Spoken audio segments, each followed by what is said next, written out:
I'm going to give you, I'm going to step out the way. You gonna give it to us? And give y'all Mr. Just Dave. Give it up one time.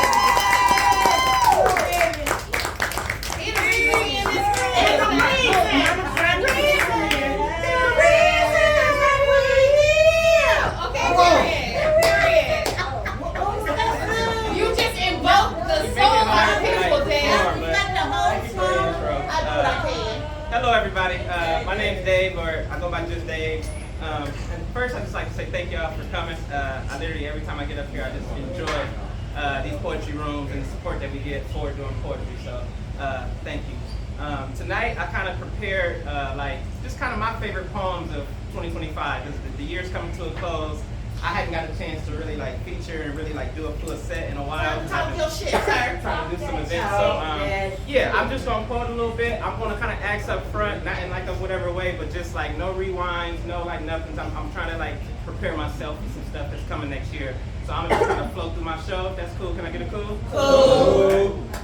One announcement. I am a published poet, and I've done a horrible job this year at promoting my own book. But I actually have some with me today. This is the first time I published a book. It's called Thoughts from a Man's Heart. I have some copies with me today. If you guys like to check it out, they'll be here after the show. So. Thoughts from a Man's Heart.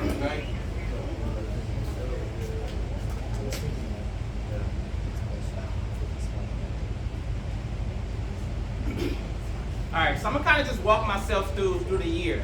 This year, I do feel like I actually became an artist, became a poet. I had took a very long time of really not paying attention to art or poetry at all. I was just raising a family and living life. But due to a lot of people in this room and just a lot of people that I met, I felt like I grew and became a poet this year. So I'm gonna start off with a piece that I wrote called "The Poet," and it's my dedication to being a poet. And from there, I'm gonna just flow through the show from there. If that's cool, can I get it cool? Cool. All right, let's go.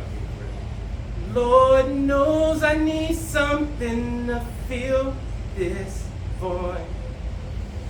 Lord knows I need something to fill this void. Lord knows I need something to fill this void. Lord knows I need something to fill. For the sanctity of the followers of Socrates, I found myself refusing to settle for mediocrity. See, I'm that soul inside the voices you forgot about. I speak for the downtrodden with the rising phoenix syndrome. I've seen cathedrals built in Rome by the children of broken homes. Now we shaking centuries of shackles, political mind fucks, media training, brain waves and frequencies is changing. This shit is getting scarier than Freddie Jason. Come on. But I'm a Malcolm Martin Garvey Nipsey gypsy. I'm here to take the land back that the coffee comes from. We done with Starbucks. The poet is the poet trying to remind you it's gonna take more than a Starbucks to save you from all the consequences that an unaligned spirit will get you. Whether you are Sean Diddy Combs, Harvey Weinstein, Donald Trump, a Catholic Pope, shit. Even Moses was a murderer. But the breath of life means that the Red Seas are ahead of you. Pay attention to the poets, because we are the prophets. Yeah. We are the conscience of a people. Yeah. Small rocks and big soil. Dark, ugly, muddy word slingers scratching truth with our fingernails. Yeah. Hand swipes that'll sprinkle new thoughts in your mind. Magician shit. Alchemy.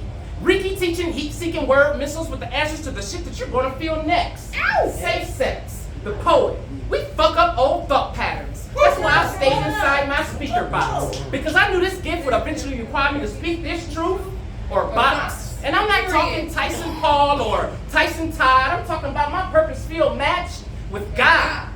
This stage is sacred. Did you know lives get saved up here? And voices get raised. Little black birds get uncaged up here. Yeah. Fear loses motion. It's hoes getting chosen. Oh yeah, hearts getting frozen on this stage here, baby. Okay. You show up filled with emotion and burst into a lyrical explosion. Oh yeah. Alliteration getting alliterated on this stage here, baby. Ow. We making beatbox on back streets, beating battles and rambling about it. I got to under your class, but if you overstand, you'll never underestimate this stage here, baby. We are the blood spill that make the dirt red, that make the oak brown, that make the tree tall so you can chop it down. So I'm round D who doubt me because I'm from him and he made me a mirror. So if I catch you hating on me, I know you're just mad at your motherfucking self. You think I stand up here and do this for my motherfucking health? Watch people grab darts off their motherfucking shelf, loading up all their insecurities, trying to use me for projection target practice?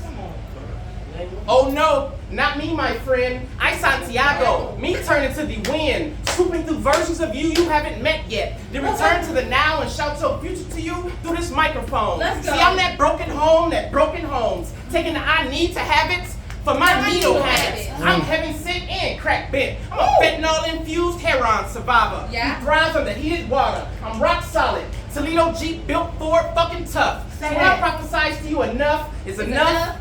Enough. If you ain't building, you destroying. I'm done wrestling with the rest of you. This ain't my gift. This stage is a vessel for the poets. That's that piece. So,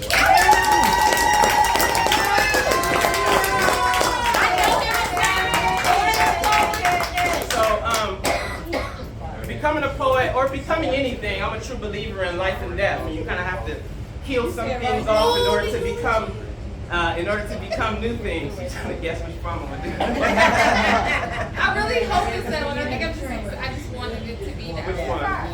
The eulogy. Oh, okay. I might be a little spoiled. But yeah, you kind of have to kill something in order to give birth to something else. And this year I definitely, one of our rules here is we kind of respect the mic. So when the poets are up here, we try not to have a lot of side conversation. That way it don't distract people up here. So I appreciate that. But yeah, so you kind of have to kill something in order to give birth to something else. And this next piece speaks to me just getting sick of running away from what was a gift of mine that I used to practice when I was in college, and then I just literally threw it to the side. And then I finally just got sick of running from it. So I said, fuck it, I'm just going ahead and embrace it. And ever since I've embraced it, I've become something that I've just never imagined. I never saw myself as an artist in this way. And so yeah, this piece is dedicated to that. Just Dave.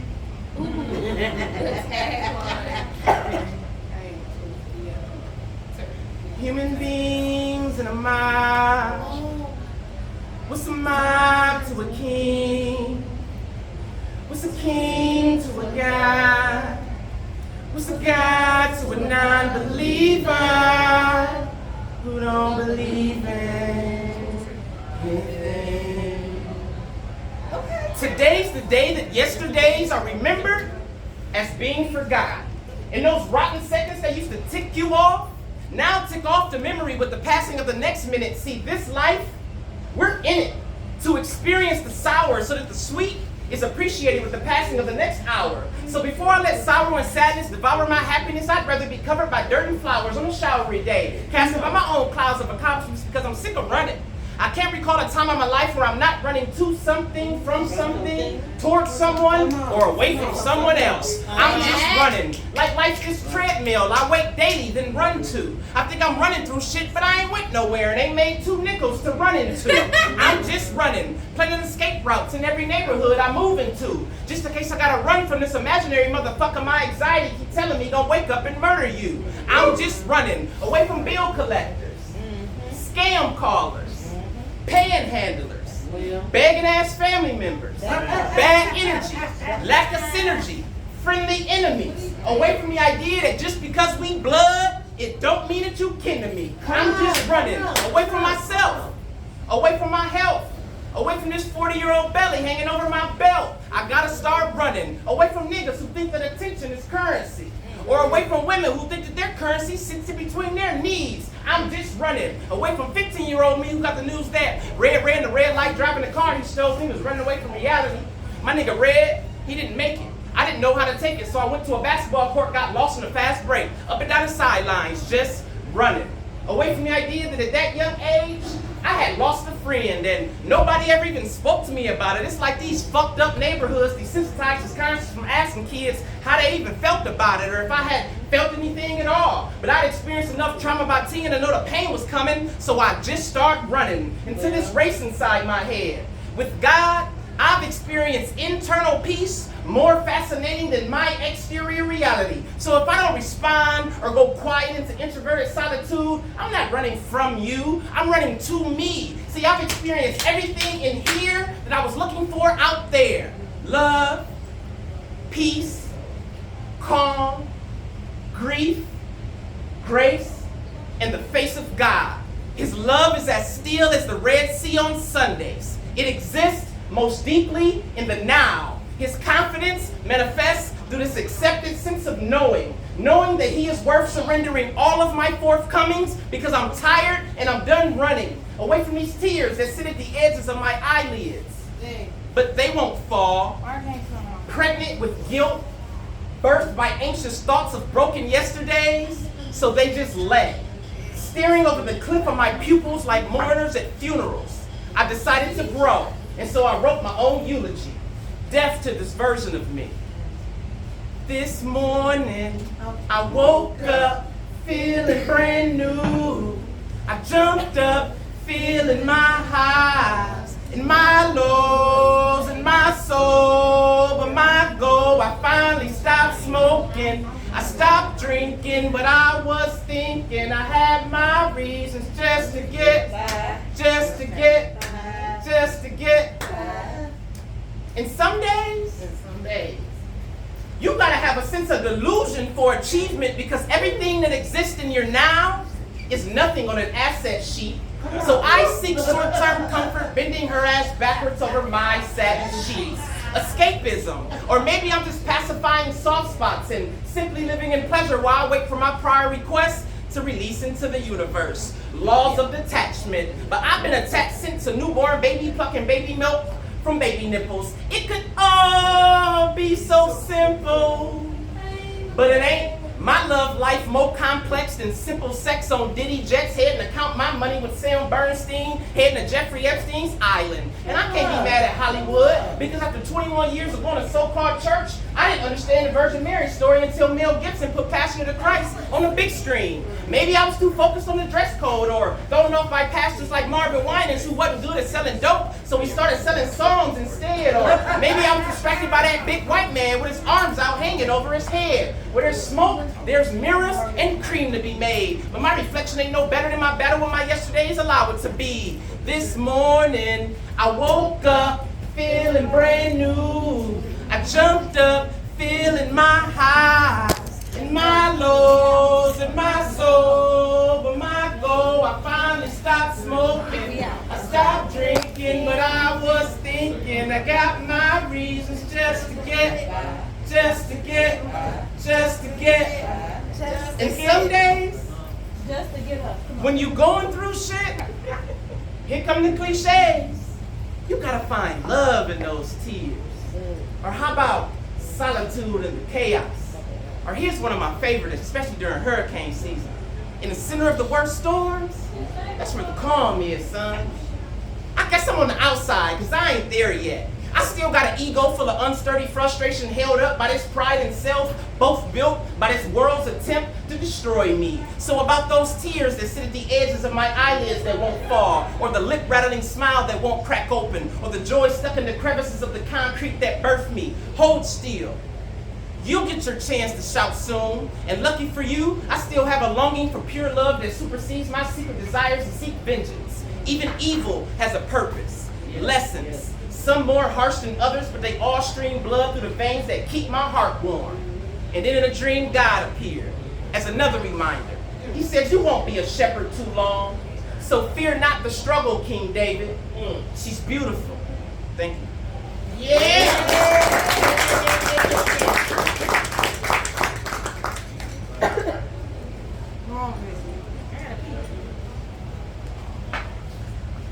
This entire journey has been very faith-based. It's been very the more I put into it, the one step I take forward, then art keeps giving me another 2 steps to go forward.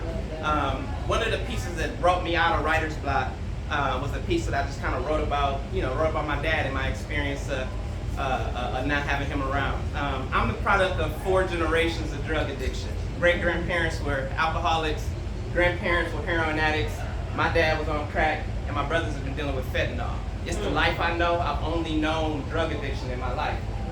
My faith is literally based on the fact that all of them are clean now.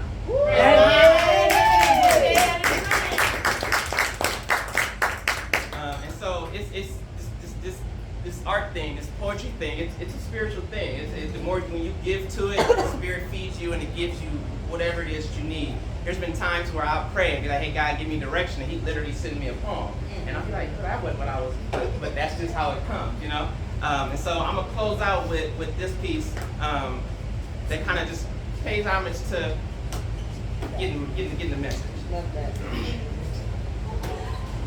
I learned the blues was therapy from my uncle in Tennessee on his porch step, telling tales of a time where he drank bliss. Kiss normality goodbye. He said, look, nephew, a healed us is fearless. Sun-dripped souls shining light on light they tried to hide. 2025 is time for worldly confessions like Catholic popes and little boys who was paying $10 billion for using the congregation as sex toys, things they taught our future pastors on African trades during European slave ships that led to gender inequality. Shout out to Palestinian female bravery, but all hail to the queen. See, black women are the only to have seen sexism and racism at the magnitude that she has. That's why I daydream of her during daydreams at nighttime when the night shines, or during daybreaks for my daybreak. America, it's time we reciprocate. And I don't really care who y'all put in those political offices. Right after those elections, you better start thanking God, or Allah, or Yahweh, or whoever it is that you pray to, that black people in this country don't seek vengeance, or January 6th style restitution, that we don't desire power just for power's sake. We wake every day grateful for this short spin on earth, knowing that each birth is birthed with the curse of time. So tell China and Europe to give Africa its resources back so that we can source our short journey on this earth with more joy. Doors are closing. The pendulum is swinging. Bridges are burning. Remember, Rome fell. America's next. China awaits, only to fall, to die, then submit. And I admit, I may be deprived of the luxury of generational foresight, but in this life, I just want my words to outlive the martyr's blood and my deeds to outlive both. So I asked my dad one day, how was Washington Park in the early 2000s? He said, your favorite show is The Wire, right? I was like, yeah. He said, just imagine the free zone. It was just a bunch of buying, selling, and smoking rock. We would find a crevice over on Pleasant Street and just zone out. It was the old days, so we ain't have to worry about phones out. The shit felt legal. See, those rocks were the foundation that I arrived as a freshman at the University of Cincinnati, where they can give one fuck if I flunk, as long as they got their loan money back. But little did I know that, my daddy was just 10 minutes down the road, getting high. But I'm not about to bore y'all with a sad middle, because it's a riddle in this story. August 19th, 2023, I found out my dad was celebrating 7 years of sobriety. August 20th, 2023, the very next day, my son was celebrating his 7th birthday. So y'all think I just be up here rhyming? To tell y'all about divine timing. See, over 9 years ago, my dad had to die in order to live. He had to kill a part of himself so that he could save the rest. And the very next day, my son, his grandson, David Oxen IV was born. I'm talking 30 years of my grandma's prayers, 30 years of my granddad's tears, a 30-year mountain that I've been climbing. See, y'all think I just be up here rhyming. I'm here to tell y'all about divine timing in real time from my blind eye. See, I was born in a homeless shelter. So I always saw shit in life as impossible. But then I met God's grace. Hi, nice to meet you. I'm possible. And I'm done sugarcoating it, dumbing it down, trying to shrink it so all your insecurities can fit inside my reality, because I'm gifted now. I was gifted then, but I didn't know it. But now it's starting to show up in the fruit I bear. The way my daughter spikes goals, holds down a job and internship, gets straight A's, and doesn't complain. Or the way my son soaks up life in silence, that exudes genius like violent roars. Or the way my middle child holds us all together with her loving group hugs. But now back to my father's death. Killing those drugs gave birth to new roots, uncursed by unhealed ancestral leftovers. Hi, nice to meet you, the curse breaker. I'm here to do more than just a little bit of rhyming. I'm here to tell y'all about divine timing. March 1st, 2024, my dad and his wife purchased and moved into their first house. March 10th, 2024, 15 years after not being on stage, I stood across the street from the very Washington Park where my dad used to get high at the Cincinnati Shakespeare Company. I was shouting these poems in front of those folks about their systems that took my dad and my God who brought my dad back. See, y'all think I just be up here rhyming? I'm only here to tell y'all that all God's prayers are answered on divine timing. Thank y'all. Y'all been good.